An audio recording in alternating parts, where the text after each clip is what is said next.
How's it going, Critter Family? I hope you all are doing well. Today we are looking at a video by Joel Beckman. But before we do that, I want to make an announcement that I made a sale on my first ever sale on my book. This is going to Latvia, all the way to Latvia in Europe, I believe. Super excited. Can't wait to see what the reader thinks of it, and hopefully it can help them out. So super duper excited about that. Thank you so much for the sale. Thank you so much for the support, more than anything. So today we're going over a video by Joel Beckman. This was requested that I take a look at because he's apparently talking about the system he has for aggression, and he mentions apparently how you shouldn't let an aggressive dog sleep in the bed. So the title of his video, if you want to watch it first before I go into talking about it, the title of his video is Introducing My System for Reducing All Types of Aggression in All Types of Dogs for All People. So, sounds like he speaks in absolutes. I try not to, but when I first heard when he mentions that aggressive dogs should not sleep in the bed, to me, I think that it depends. If somebody were to ask me that question and say, should an aggressive dog sleep in the bed? I would think, well, who are they aggressive towards? Are they aggressive towards you? Are they aggressive towards other people, but they're fine with you? Are they aggressive towards other animals? Do you have other animals in the home? Are they, aggressive towards other dogs? Are they fine with other dogs in the home if you have them and they're just aggressive towards other animals? It really depends. If they're aggressive towards you or other animals in the home, then yes, I would agree that I wouldn't let one animal sleep in the bed over the others, because that can lead to resource guarding. It can lead to worsening behavior. I want everybody to feel that they're on the same level. That doesn't mean I need to be the boss. I think that's just a bunch of rubbish, bunch of nonsense. And we're going to get into this video here in just a second, but if your dog is not aggressive towards you or other animals in the home, and they're aggressive towards other animals outside the home, I don't necessarily see a problem with them sleeping in the bed with you, and that's just a very basic take on it without going into too much detail. So, first we have here Joel Beckman's aggression reactivity system. Everyday living, be the boss. Coming when called, going to bed, loose leash walking, not sleeping in bed, not jumping on you, exercise, and purpose and job. I don't think you need to be the boss of anybody, especially not your dog, especially not when coming when called, going to bed, or any of that nonsense. Trigger is present. Desensitize, socialize, desensitization, socialization, treats from the scary stimulus, mark and punish, don't agree with that. Handshake method, I don't know that really helps either. Measure percentage, double down or discard. I don't know. It depends. Okay, so let's see what he has to say. I set out to develop a simple and easy to follow system for all types of aggression and reactivity, no matter the dog's history, the dog's breed, the person's mental capacity, the person's physical capacity, the relationship between the person and dog. My system is the first of its kind that I know of. Of course it is, because everything about him is first, and he's special, and this and that, and blah, blah, blah, blah, blah. Okay. That it doesn't matter what type of aggression you have. It doesn't matter whether you live in an apartment. It doesn't matter whether you're a weightlifter. None of it matters. The only thing that matters is the system. If you follow the system, you will see an improvement in your aggression. I promise you. This has been presented to the Beckman Aggression Program. You can go to beckmanpro.com. Okay. Well, we're not going to look into that. But when anybody has much like Beckman, when the only tool you have in your toolbox is a hammer, you're going to view every problem as a nail. So he is essentially using this program as a tool to use for everybody to use and think the same as him. That no matter what's going on, no matter what you want to do, you have to be the boss. No matter what, is going on, you have to follow these steps. Mark and punish, handshake method, treats for scary stimulus, desensitization, socialization, blah, blah, blah, blah, blah. He says that this is going to work on every dog. Just use this one system, and you're going to, basically do what he does. So he does the same thing with every dog, regardless of their history, their genetics, their breed, their bond with their person, whatever. All this stuff and show you with dogs, and you see this system many times. I'm going to try to make this as short as possible because one of my goals was a simple system, and that was the hard part. With you right now, with your aggressive dog, I have a simple system as well, and I'm just going to say it right now. Look, my system is that you work for the dog's benefit. You don't need to be the boss. You work with the dog. You keep them under threshold, which is easier said than done. You work to keep the dog under threshold. When they're under threshold, you allow them to see whatever the trigger is. When they see the trigger and they don't react, you reward. And you stay below threshold, wherever that distance may be from wherever the trigger is. And you slowly work your way closer and closer to the trigger. There's a lot more that goes into it than that. I mean, there's a lot more, it's a process, not an event. You're not going to get there overnight or over a weekend or over a week. Depending on your dog's level of reactivity and how sensitive they are to certain triggers, then it may take longer, it may take shorter. You may, be able to get closer quicker, or you may have to stay really far back. It depends on where your dog's threshold is. But I wouldn't say that just because I explain that everybody's going to be able to do that. A lot of people are visual learners. A lot of people need someone, the trainer, to be there with them, to show them all the little minute bits of body language that their dog is showing that would tell me, as who has a trained eye in this, because I've been doing it for a long time and because I understand dogs and dog body language, that if they're giving lip licks, we're too close. If they're giving, or maybe we need to move back even just a step, or we need to slow down in, metaphorically and literally move back a step. So that's the way, the system that I use. That's how that works. Let's listen to his system. I don't know the history. When someone comes to me, or you see a trainer on YouTube, they know the history of the dog. They talk to the people. They take maybe a 2-hour session. They put it on YouTube, and you guys watch that and you go, wow, that's amazing. But how do I get that with my dog? What is that trainer actually doing? This system can help you. I promise you. I've thought about. Why doesn't he learn what the history of the dog is? That would be helpful, I would think, so you can understand, okay, what are the triggers? What is the threshold? We can do this to prevent the dog from reacting. Because if you prevent the reaction, you prevent them from practicing, yet again, being triggered by something that is scaring them, causing them to be over threshold, causing them to be overstimulated. Developing this for years, and I basically was like, okay, I'm gonna start with, okay, fear aggression, and here's how you do it. And I realized there were so many variables that I couldn't just explain fear aggression compared to protective aggression, compared to sexual aggression, compared to dominance aggression, compared to aggression. I said there's too many variables. I can't make a video or write down a system on a single piece of paper because there's so many variables. And then I came up with this. Here we go, because I don't want to make this video super long, but I got to explain it to you. You're going to see it's split in half. Everyday living, and on the other side is stimulus is present or trigger is present. They are both powerful and equal, but they're different. But everything touches on something that your dog and you are going to get significantly improvements from. I promise you. Everything in. Anytime someone promises something, they have something to gain from that. I don't make promises. I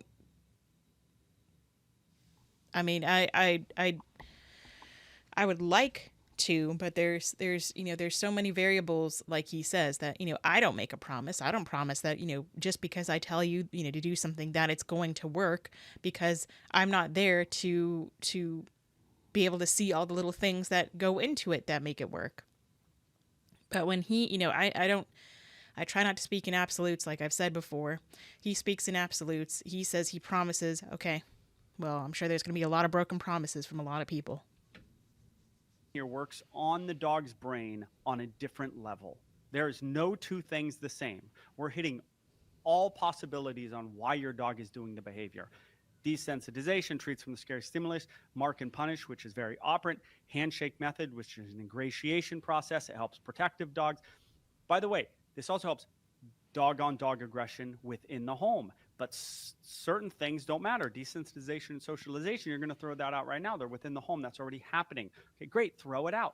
People will call me and they'll go, well, I'm already the boss. And I go, okay, do you do it? And they go, yes, yes, yes, yes, yes. And I look in there. Well, then the first thing I would say is you don't need to be the boss. Stop being the boss.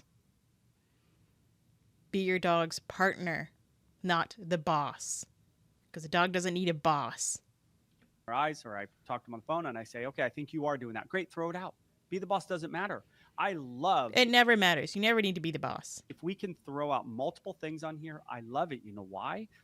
Because let's say you can throw out 3 things. That means we have three more things that we need to double down on because nothing is missing. There's no major fix not on here. It doesn't exist. And you might say, well, again, speaking in absolutes, where's positive reinforcement on there? Well, get off this video and Google positive reinforcement. By definition, it does not decrease behaviors. You're an absolute liar. You are 100% a liar. That it does not relieve or reduce aggressive behavior. You're a big fat liar. And a big fat idiot. I mean, you're an idiot. You know, not body shaming wise, but you are absolutely lying, Joel Beckman. I'm speechless that he can be so blatant to say Google positive reinforcement. It doesn't reduce reactivity. I specialize in this, you dummy. How is it possible that I, a nobody, just someone who has an education, I'm not just some Joe Schmo, CJ Milan follower on off the sidewalk. I do have an education. I do have experience using it. How is it that I, still a nobody compared to him, I've never worked with killer whales. How is it that I can get progress with the probably hundreds of dogs that I've worked with over a 10-year span of constantly learning and constantly changing, methods and learning from the dogs and learning from situations? And how is it possible that I've made so much leeway with these dogs? And I'm not talking about the dog that, I mentioned that people always try to bring up, you spent 3+ years working with a dog. Okay. In that case, I worked 1 hour every 2 weeks and the owner did not keep up with the training.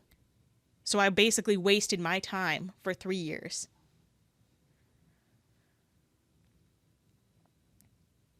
So don't try to come at me with that, but I don't know. Whatever. He's a liar. Well, go management. Management isn't on here because management's management. Management is sometimes it's necessary. No, management is very important. Management is for the life of the dog. Training is for the life of the dog. If you have a dog that is reactive or aggressive and there are some cases where management is necessary to continue with the dog until you can get them to, people are busy, people have jobs, people have lives. They don't live the life that I do, where all I do all day long is train dogs, or all I do in my sleep is train dogs. I live and eat and sleep dog training. They don't live the life that I live. They have a real life. They have a life outside of work and whatnot. So for them, it's going to take a little bit longer. And so in between those moments when they have time for training, they need to know how to manage their dog in an appropriate way. And I'm going to say they manage it using positive reinforcement. But our goal is to fix the dog. He seems like maybe he was a crossover trainer. Maybe he's always been like this. I mean, I think he only had to use positive reinforcement, as much as you can call it that, when he worked at SeaWorld because he had to. But I don't know. He just seems like maybe he's so against positive reinforcement because it failed him. But it didn't fail him. He failed it. But I don't know. I'm not going to call him a crossover trainer being you know, just because I don't know how long, if he ever did use positive reinforcement. Not change the environment so the dog doesn't do the behavior. Yes, we don't want that, but we want to fix the dog. Okay, it's not the dog that needs fixing. It's the human that raised the dog, regardless of whatever situation. If a human rescues a dog, okay, then the previous humans have caused this dog issues. It's not the dog that needs fixing. It's the dog that needs help, and the owners that need help, and the situation that needs fixing. A lot of trainers just go to management, talk about positive reinforcement, talk about DRO, DRI, and exercise, and keep your dogs away. That's not what we're doing. You got to be safe, but we're trying to fix the dog. And there actually is You don't need to fix the dog. a way to do it, and I believe it is this system. Be the boss. No, you're an idiot if you think that you need to be the boss. You're ignorant if you think you need to be the boss. That's the first thing. I could put 20 behaviors here. I could, but I'm putting 5 for simplicity reasons. Coming when called, going to a place, walking on a loose leash, not jumping on you, not slipping in the bed. Are these nice behaviors to have? Recall, loose leash walking, they are. But the process involved in training these behaviors actually helps you be the leader. No, it just helps you be a bully of your dog and be forceful, and you and your dog will not have the same relationship that a person who uses positive reinforcement with their dog will. That's one thing I can guarantee you, that your dog may love you because they're a dog, but you're not going to have the same relationship that Adonis and I had with me using positive reinforcement with him, and he was a Shiba. And it's so easy to try to be the boss with a Shiba, but let me tell you, that doesn't work. We had the partnership and the relationship we did because we were a partnership. And anybody who has a dog that they love, like not people who just have dogs, but people who love their dog, I have no doubt they love them and they want what's best for them. But if you're going to try and be the boss with your dog, you're not going to have the same relationship, because it's more of like a slave master relationship than a partnership, in my opinion. If you do it right. Coming when called. If you have trained... You have to force your dog.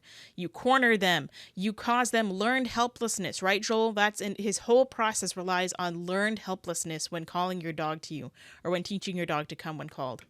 Your adult dog, this is not for puppies, your adult dog to come to you, you give them a cue, a clear cue, you have reinforced the behavior heavily. And How have you reinforced the behavior? The go get method? The go corner them and scare them and grab them by the collar and drag them back to you method?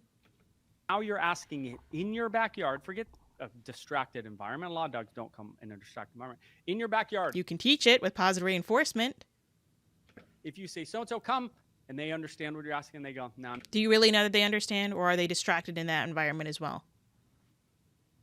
Or why would they come to you? Because all you've done to reinforce it is cornered them and dragged them by the collar back to the spot that you wanted them to come to. Not doing it. Why wouldn't they attack their brother in the house? Why wouldn't they bark at that person on the street? Why wouldn't they nip that person coming in your house? They don't even do easy things for you. Calling your dog is not going to stop them from being reactive and aggressive.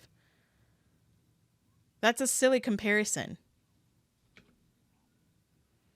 Why in the world would they not do what they want to do when they're at a 10? They can't do something for you when they're at a 3, which is come to you, and you have trained it. You see what I'm getting at here? Well, how you have trained it is more important than the fact that you have trained it. It's how you train it is how you're going to have a relationship with your dog. See the whole point behind having a relationship with your dog? You can have a relationship with your dog where your dog comes when called, but they're still reactive on a leash.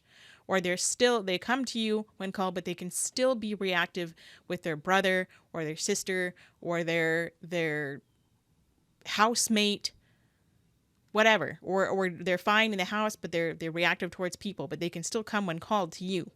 That doesn't do anything. I mean, you have a better relationship and you have a better chance of working with your dog using positive reinforcement than you do being the boss. But just because your dog does all these things does not mean it's going to change what happens outside of the house or for certain other triggers for the dog. But I mean, I'm telling you, being the boss is not going to help your case. That it's not going to stop them from. You could be the boss in all of these, and your dog will still react. That's not going to stop it.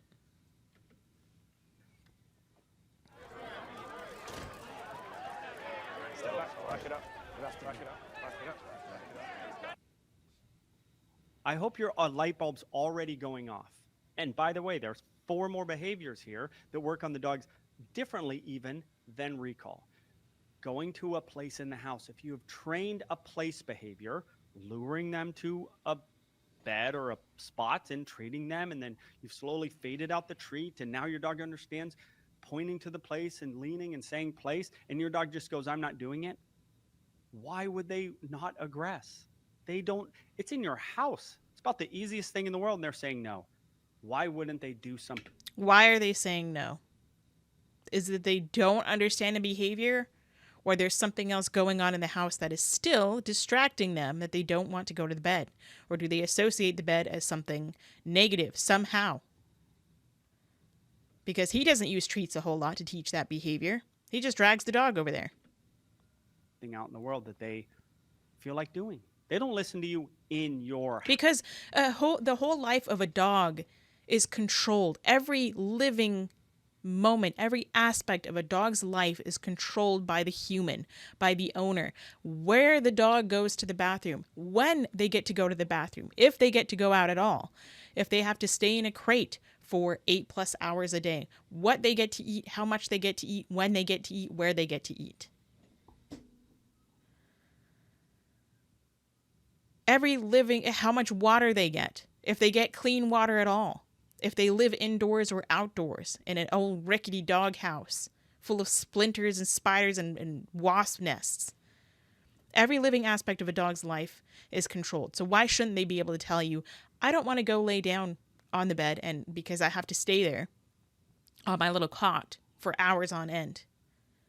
Or I don't feel like going over there right now.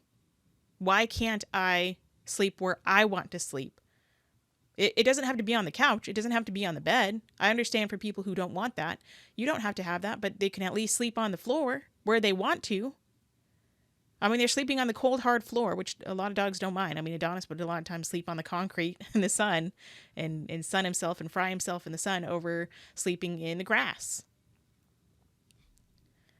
He had the choice, but when we take animals' choices away, which they already have so many choices taken away. They don't have any choice. They don't have any freedom whatsoever.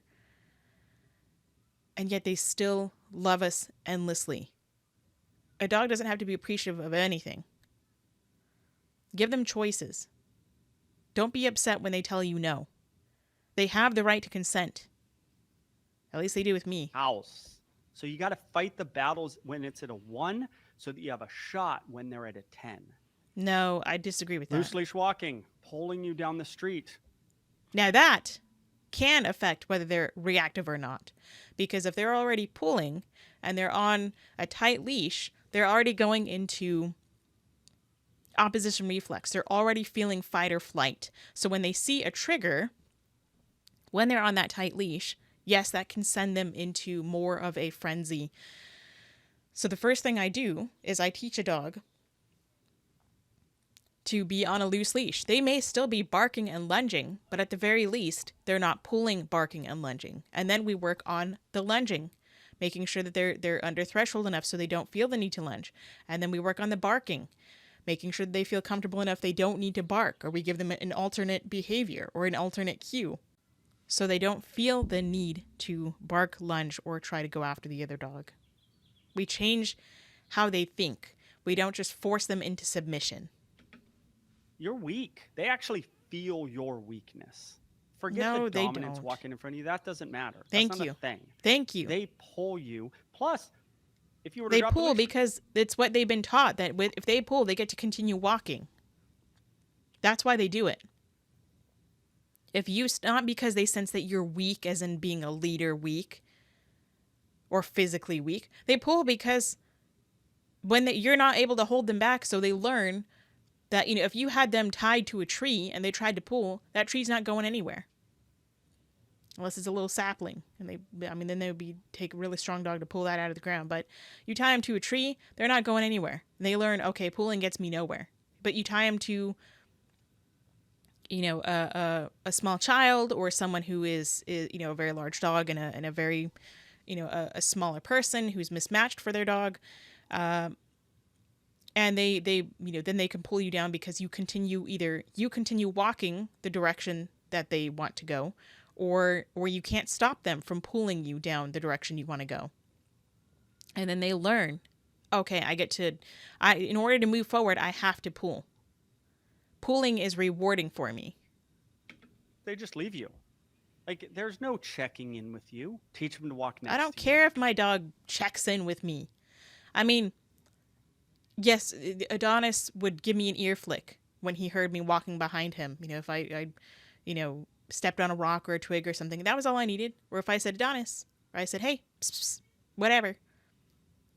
And he would turn that little ear to me. Okay, that was a check-in for me. That's fine. I don't need him to look at me all the time.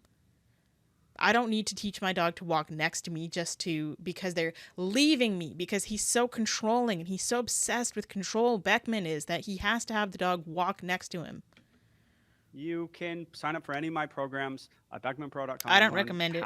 Dog not sleeping in the bed with you.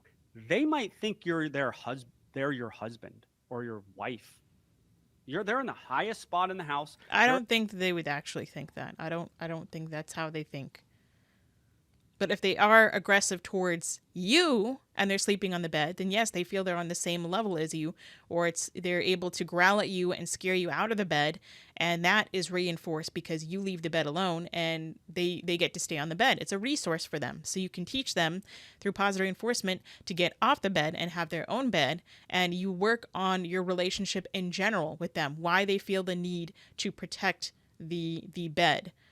Maybe because they don't normally get to be on the bed. And when they are on the bed and they growl, they learn, oh, okay, if I show my teeth and growl, then you go away.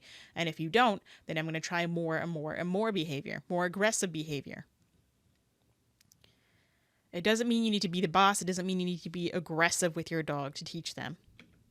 They're in the best spot in the house. They're equal to you. Why wouldn't they bark? Of course they're going to be equal to me. We're a partnership. I'm not a leader and I'm not a master and they're my slave. I'm not a leader and they're my pet. They are my partner. Bark at the person coming in the house. They don't know. Why wouldn't they attack the other dog in the house?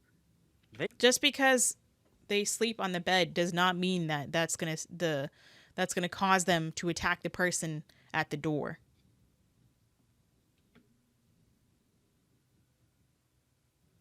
They get to sleep on the bed. This is not anthropomorphic. This is literally no, but you're literally anthropomorphizing it, though. Thing. The bed is a special place. It's the most special place in the house. I don't care if your dog sleeps with you. If your dog's aggressive, most likely you need to get them out of the bed. But it's one of 5 things. How about not jumping on you, come home? This is the strength one, and this is your dog understand they're not your little baby. The bed one's like they're not your husband.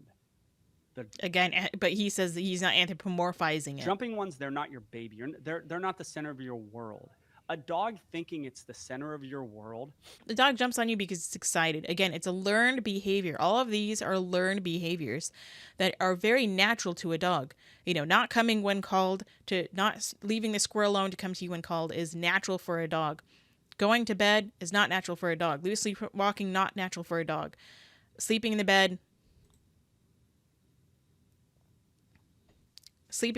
is, the dog finds a nice spot they want to lay in and it smells like their person, so they want to sleep there. Jumping on you is a natural behavior. All of these are natural behaviors. Pulling on leash, sleeping where they want to sleep, ignoring you when you call them. That's all natural behavior to a dog. We have to teach them an unnatural behavior that humans want to live in a human world. So sleeping in a bed or not is not going to automatically fix your aggressive dog. Unless they are resource guarding the bed, then I would absolutely say get your dog out of the bed, give them their own special spot that you will respect, and people are not going to go into their special spot. People aren't going to go, it's not in a high traffic area, You're not going to go, kids aren't going to be playing around in the dog's bed. That dog's bed, that bed is for that dog, and another bed is for another dog if you have multiple dogs in the home. Everybody can learn to have their own little spot, and it can be nice and comfortable for them. And then blowing you off on recalls or on going to their bed and thinking they're your little baby and sleep. This is all a recipe for them to do whatever they want. That just sounds like a dog that hasn't had any training, but the training doesn't need to be aggressive. It doesn't mean you need to be the boss. A dog jumps on you because they're excited to see you. They haven't seen you all day. I don't like dogs jumping on me, and I can teach them by turning my back or putting, a baby gate up and moving away from the baby gate. And there's all sorts of processes you can use and methods you can use to stop a dog from jumping on you. It doesn't mean you need to be aggressive, and that alone is not necessarily going to fix your dog being reactive. Hi, baby girl. Are you pushing buttons?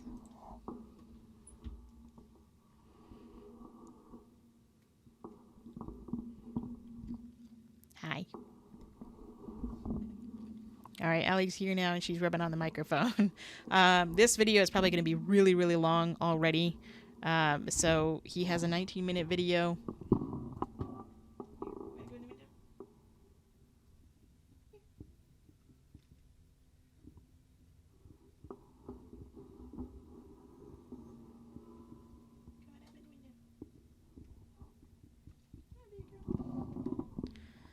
All right, this video has already been really long, and it's a 20-minute video of his. I haven't even covered 8 minutes worth.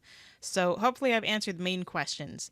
I haven't gone over his whole thing. I'm not going to. Unless otherwise requested that I finish this video, then please let me know in the comments below. But for now, hopefully I've answered enough questions.